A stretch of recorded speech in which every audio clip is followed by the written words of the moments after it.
Indonesia south east Asia की दोस्तों ये कंट्री अपने खूबसूरत बीचेस और नेचुरल ब्यूटी के लिए ना बहुत ही ज़्यादा फेमस है। और इसका तो कल्चर भी अपने इंडिया के साथ आपको काफ़ी ज़्यादा मिलता हुआ नज़र आ जाएगा। और ये कंट्री आज के दिन तरक्की के मामले में भी काफ़ी ज़्यादा तेज़ी से आगे बढ़ती हुई नज़र आ जाएगी। यही तो वजह है कि आज इस वीडियो में हम कई बड़े क्राइटेरियाज के हिसाब से इंडोनेशिया और इंडिया को आपस में पूरी तरह से कंपेयर करेंगे। और वीडियो में दोस्तों हम HDI से लेकर नॉमिनल GDP और पॉवर्टी से लेकर लोगों की एवरेज इनकम को पूरी तरह से कंपेयर करने वाले हैं। तो चलिए, वीडियो बेहद ही ज़्यादा इंटरेस्टिंग कमाल होने वाली है। तो अभी से कोल्ड ड्रिंक, पॉपकॉर्न सब कुछ तैयार रखो। Open eye, feel the waves cut through me, hypnotized. सबसे पहले यहाँ चर्चा होने वाली है नॉमिनल GDP की, क्योंकि किसी भी देश का रुतबा जानना है, उसकी पावर का अंदाज़ा लगाना है तो पहला फोकस हर इंसान का होना चाहिए दोस्तों उसकी इकॉनमी पर। और आज के दिन इंडिया की अर्थव्यवस्था, इंडिया की इकॉनमी पर तो पूरी दुनिया का फोकस हमेशा बना रहता है। इंडिया दोस्तों अब एक ग्लोबल हब बन चुका है GDP के तौर पर। और इंडिया की nominal GDP 3.2 trillion US dollar को टच कर चुकी है। और इंडिया दुनिया की छठी सबसे बड़ी अर्थव्यवस्था है आज के समय में। वहीं दूसरी तरफ अगर हम बात दोस्तों इंडोनेशिया की करें तो इनकी नॉमिनल GDP बढ़ते बढ़ते 1.1 ट्रिलियन US डॉलर को टच कर चुकी है। और इस तरीके से ये कंट्री आती है नंबर 16 पर। लेकिन GDP को मापने का एक और बेस्ट क्राइटेरिया है दोस्तों GDP पर कैपिटा, जिसमें पूरे देश की इकॉनमी को पर पर्सन के हिसाब से मापा जाता है।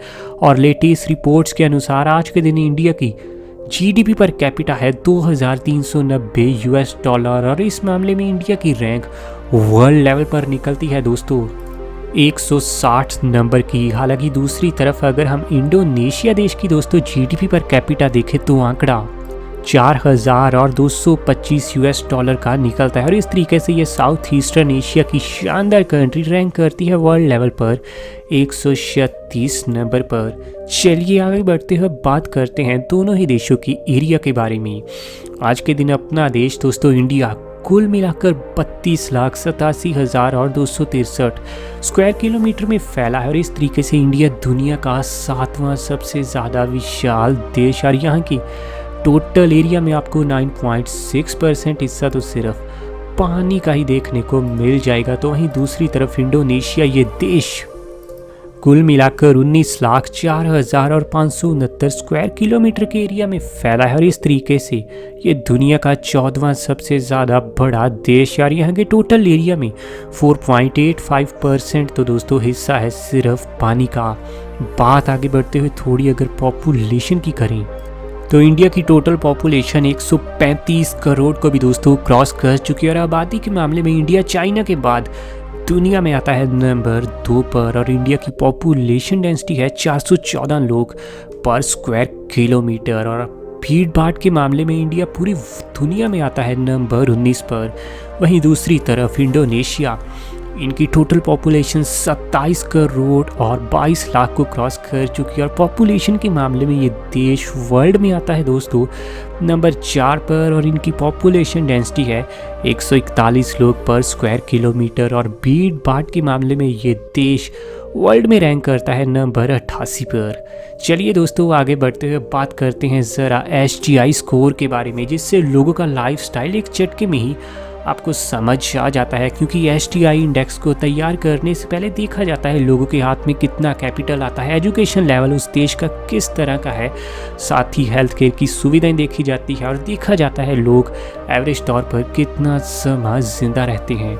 इंडिया का लेटेस्ट रिपोर्ट के अनुसार HDI का स्कोर निकला है 0.645 और इंडिया आता है मीडियम HDI के लिस्ट में। और इनकी रैंक वर्ल्ड में है नंबर 131 की। लेकिन वहीं दूसरी तरफ इंडोनेशिया, इनका HDI का स्कोर निकला है 0.718 और ये कंट्री आती है हाई HDI की लिस्ट में और रैंक है वर्ल्ड लेवल पर 107 नंबर की।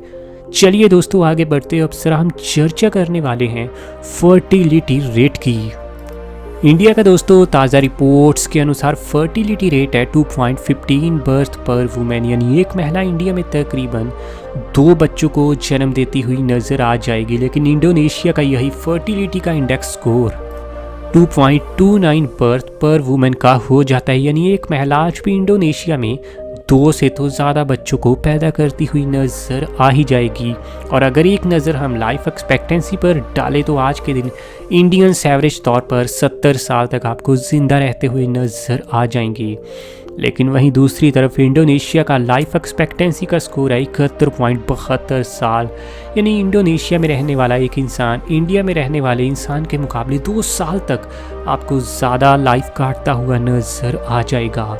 चलिए आगे बढ़ते हुए दोस्तों one of the most important index को अब हम देखने वाले हैं, जो कि है डिफेंस बजट। किसी भी देश के लिए दोस्तों आज के दिन डिफेंस का अच्छा खासा बड़ा होना बहुत ज़्यादा इम्पॉर्टेंट हो चुका है और इस मामले में इंडिया ने पिछले कुछ सालों में कमाल ही करके दिखाया है। और आज के दिन इंडिया का defence budget 64.1 billion US dollar का हो चुका है। इस तरीके से USA और चाइना के बाद इंडिया का डिफेंस बजट पूरी दुनिया में सबसे ज़्यादा विशाल है। वहीं दूसरी तरफ इंडोनेशिया का डिफेंस बजट है दोस्तों सिर्फ 9.3 बिलियन US डॉलर के आसपास। इंडिया के सामने दोस्तों डिफेंस बजट के मामले में इंडोनेशिया कहीं भी दूर दूर तक आपको टिकता हुआ नजर आने नहीं वाला।